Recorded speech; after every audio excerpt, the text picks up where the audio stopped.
Mr. DeJoy, do you ever visit post offices? Yes or no? Frequently. Frequently.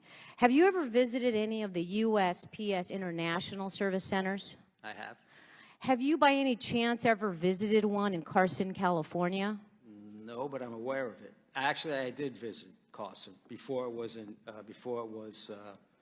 international center. And Okay. Do you believe that employees should have to work in a facility that is below 30 degrees? Nope. And do you believe that employees should have to work in a facility that is close to 100 degrees? Nope. I have to agree with you. I don't think these are suitable working conditions. In OSHA, even though they don't have a specific number, they have a temperature range, and it is far well away from those. These are working conditions that employees of the U.S. Postal Service International Service Center in Carson, California have been faced with.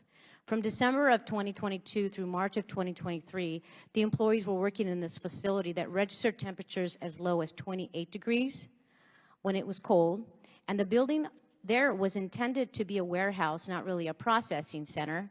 It does not have any kind of HVAC system, or the electrical capacity there is not sufficient to run enough heaters to regulate the temperatures in the buildings. And so now that you've been made aware of this, what are you committed to try to do to fix this? So, Congresswoman, we have plenty of facilities like that around the country that have conditions that need to be addressed, and we're out addressing them. Are you saying you have a lot of facilities where workers are working in unsafe There are different types of conditions. There are different types of conditions that don't make workplace activities, produce the result we both want.